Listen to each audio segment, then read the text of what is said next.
Hello guys! Hello Fire Sign! Hello Leo, Aries, Sagittarius! Welcome dito sa aking channel, Kapalaran 888. Welcome guys! Alamin natin kung anong messages, vibration, gabay, energy. I hope na makuha mo yung energy dito. Okay? Okay. High honor. Child. Sudden wealth. Thoughts. And then gift. Okay guys. First sign Leo, Aries, Sagittarius. Nakikita natin dito ang daming mensahe na sobrang good news siya. Posibleng sa araw na ito, ikaw ay nakatanggap ng regalo. It's either money, tulong, financial help. Comment down below yung mga first sign Leo, Aries, Sagittarius na naghihintay ng tulong pinansyal. Or yung iba sa inyo dyan na nangangailangan ng tulong, pera. Kasi pwedeng makatanggap ka ng tulong, regalo. And next is pwede kang makatanggap ng sudden wealth. Diba? Yung parang nanalo ka sa loto, manalo ka sa loto, manalo ka sa kung ano man na palahok na may involved na pera. Recognition, rewards, awards. So sinasabi ng baraha sa'yo dito na posibleng may matatanggap kang awards, rewards, or recognition. Or pwedeng pagpapala, pagpupuri, or kung ano pa man siya na matatanggap mo. Number 89, child. Nakikita ko sa'yo dito na siguro may anak ka, babae man or lalaki. Posibleng iniisip ka niya ngayon. Ngayon mismo sa araw na ito, may mga, pwedeng ikaw yung iniisip mo yung anak mo, or iniisip mo yung pamilya mo, kung nasa malayo kang lugar, or ikaw yung iniisip nila. Comment down below guys if you are resonated. Okay, so itong barahan to is alamin natin kung ano yung mga gustong iparating sa inyo, mensahe ng inyong mga mahal sa buhay na mayapa na mayroon silang mga gustong ipahiwatig sa inyo. Sila ay ang mga spiritual helpers nyo. Okay? Okay. So, fire sign Leo, Aries, Sagittarius, it was my time to go. So, sinasabi sa'yo dito ng kapamilya mong nasa kabilang buhay na siguro nagtatanong ka kung bakit wala na sila dito sa mundo, or siguro nangangailangan kayo ng kalinga, ng assistance from someone. Ito yung sagot nila sa'yo. Okay? Oras na nila diba? The earth is our school. So parang sinasabi sa'yo ng kapamilya nyo na marami silang natutunan dito sa mundong ibabaw. Okay? So kung ano man itong ginagawa mo sa ngayon, wag mo daw sasayangin na wag mong sasayangin kung ano itong chance na binibigay sa'yo ng universe dito sa mundo. Parang ganun. So, yun lang yung sinasabi. The earth is our school. So, marami silang baon. Marami silang naiwan sa mundo.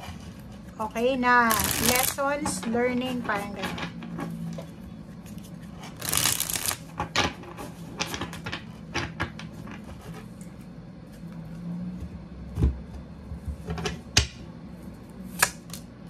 Okay, Queen of Wands and Three of Cups, Knight of Wands, Justice, and Page of Swords. Okay, so dito sa barahang to, sinasabi ng baraha sa'yo dito na may freedom dito. First sign Leo, Aries, Sagittarius, may posibleng freedom, freedom from restrictions, from stagnation, or yung mga actions na parang feeling nyo wala kayong rights ngayon, or wala kayong parang pinagkaitan ba ng pag-asa, ng tadhana, or kung ano pa man. Sinasabi ng baraha sa'yo dito na maraming kumbaga first sign na nasa restricted na situation, relationship man or trabaho, ang posibleng makakalaya sila, 'di ba? So siguro sa trabaho, yung iba sa inyo diyan masyado kayong pagod na pagod sa trabaho. Yung iba sa inyo diyan wala nang oras para sa kanilang sarili. Etong Queen of Wands sinasabi na bibigyan ka ng freedom, bibigyan ka ng kalayaan ng universe sa araw na ito para makapag-explore, makapagpahinga, makapag-muni-muni or ganito-ganyan. Three of Cups, sinasabi ng barahan na may possible na occasion, may mga new beginnings, or meron ditong celebration, collaboration, or kung ano man na pwedeng mangyari sa araw na ito. So, pwedeng ano siya, celebration of new love, new success, or kung ano pa man. First sign, Leo, Aries, Sagittarius, Page of Swords, may paparating sa'yo na balita.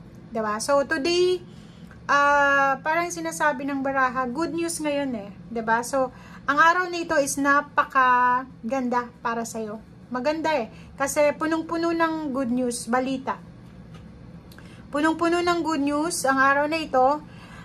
Ito ay pwedeng tungkol sa hinihintay mong balita, tungkol sa hustisya, sa justice, or hinihintay mong pagpapala, blessings, fairness.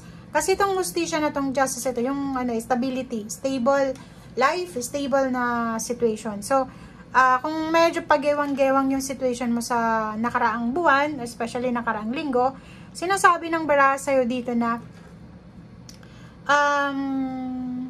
maayos, and magiging stable, secured, or papabor sa'yo. Literal, papabor sa'yo yung hustisya na pwedeng magdala sa'yo ng excitement. So, yun. Ang nakikita ko sa'yo dito is parang for the past few months, or pwedeng weeks lang, for the past months or weeks, medyo feeling mo mag-isa ka lang. Yung parang feeling mo inabandon na ka ng situation or walang care sa'yo yung universe. But today mismo sa araw na ito, iba yung sigla, iba yung excitement, iba yung Knight of Wands na mararamdaman mo. Makakaramdam ka ng sobrang freedom. Yung parang makakahinga ka ng relief, 'di ba? Yung relief. Parang, ay, sa wakas, natapos din. Ay, sa wakas, ganito, ganyan. So, sinasabi ng baraha na may selebrasyon na magaganap. Hindi bukas, pwedeng bukas or makalawa, or for the next few months, dahil sa deserve mo ito yung kung ano man to na blessings ng freedom na matatanggap mo. So, kung dati hindi ka makapag-desisyon, wala kang freedom eh, kasi sumusunod ka lang. Ngayon, sinasabi ng baraha na on the way na yung stability, balance, fairness, excitement, celebration. Yun. Double freedom, happiness. Okay? And recognition, money. Ang dami-daming pera ito. Okay? So, sinasabi ng baraha sa'yo, ito yung last card mo sa ilalim, Four of Wands. Masaya ka. Masaya ka sa araw na ito. Hindi lang ikaw, kasi kung makikita mo dito yung dalawang dove, pamilya, stability. Ito stability din to. Stability, stability, stability, stability, stability, stability, stability. Lahat stability. So, sinasabi ng baraha na maayos, masigla ang pamilya sa araw na ito. Completion, achievements, solid. Solid yung foundation. Okay? So, thank you guys and see you again. Bye!